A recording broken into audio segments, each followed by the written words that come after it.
Everyone. Let me introduce myself to you first. I'm Purnima from Bangalore and I've been teaching English since a long time. Today I thought I'd do a poem with you.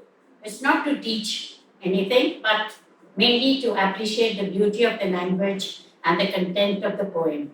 The poem is called Caged Bird, written by Maya Angelou, and it has been selected from the BCom syllabus of Karnataka, that is second semester English. As you all might be thinking, cage bird refers to a bird kept in a cage. But here, the cage bird, the words are used for the African Americans who were in bondage and in slavery long time ago.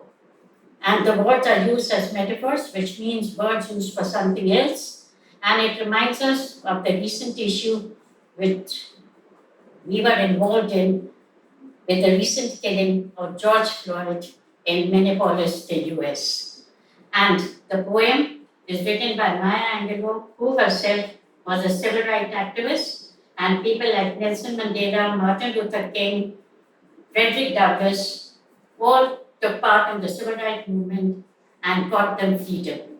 And the poem starts with Maya Angelou telling us the difference between a free bird and a caged bird in the first stanza. No doubt all of us are aware of it, but the words she uses really portray the anger, the anguish, the pain, and the suffering which the African Americans had all been through.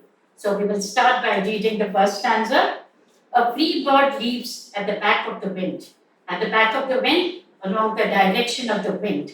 And the free bird is able to fly high above, soar high above in the sky, and floats downstream. And at the same time, can come down and float along the current of the water. And dips his wing. And this is what the free bird is able to do. It can enjoy the sunlight. It can soak in the sunlight, and enjoy the sunshine and the weather. Whereas in contrast, the caged bird cannot do. And dips his wings in the autumn sun rays and dares to claim the sky. And very boldly and confidently, it can claim the whole sky is his, the whole universe is his, because it has got all the freedom. But a bird that stalks down his narrow cage, and in contrast, the caged bird can only stalk down in the narrow cage. We don't say a bird walks, a bird stalks in his narrow cage. There's hardly any place for the bird to stalk. There's hardly any place for where the bird can see outside. Down his narrow cage can seldom see through his bowers of rage. And bowers of rage, again, the bowers with which it is surrounded, represent anger, rage, fear, and pain. And here again, bowers of rage are used as metaphors. His wings are clipped and his feet are tied. And it cannot fly anywhere, it can not go anywhere because his feet are tied and its wings are clipped. And so he opens his throat to sing. And so he does not have any option except to sing, open his throat wide to sing. And sing not in happiness and joy, but in pain and anger and fear. And what does he sing about? He sings about freedom.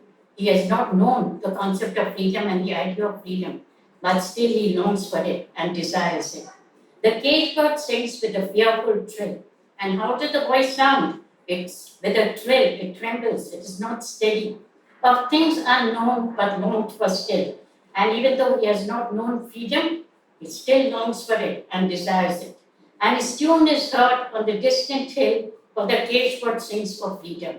And how does his voice reach far beyond the distant hill? Because there are so many African Americans like him.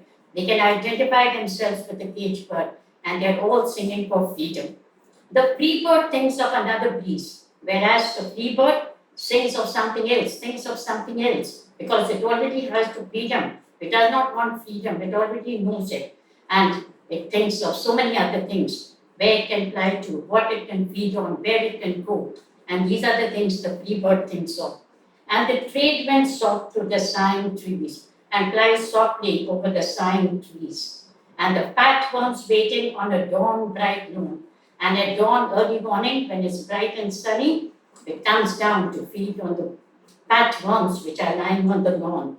And he names the sky his own. And again, he claims that the sky is his, the whole universe is his. But the caged bird stands on the grave of dreams.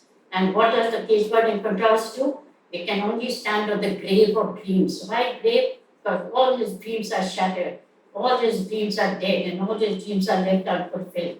His shadow shouts on a nightmare scream. And his shadow on a nightmare scream, the whole world is a nightmare. It speaks of the image of death. His wings are clipped and his feet are tied, and so he opens his throat to sing. And again, it opens his throat to sing for freedom. He shouts for freedom. And in the last stanza, Maya Angelou has again repeated, the cage bird sings with a fearful trill. It's full of fear, it's full of anger, its voice, of things unknown but longed for still. And its tune is heard on the distant hill. And again, why is the tune heard? Why is the song of the bird heard? Because there are so many African Americans like him in bondage and in slavery. And they can only sing and shout for freedom. But the cage bird sings of freedom. And that is how the poem ends by Maya Angelou portraying the fear and anguish of the African Americans. And I'll stop now. I don't want to make it very long. There are so many questions which we can ask ourselves, which we can answer just out of our own interest, and how we can identify ourselves with the cage bird. The theme of the poem, why does the cage bird sing for freedom? What is the difference between a free bird and a cage bird? All these questions are something to think over and ponder over. So I'll come again with another video. In the meantime, I hope you have enjoyed it, and I will look for something else, something more interesting, and come again with another video. Bye for now.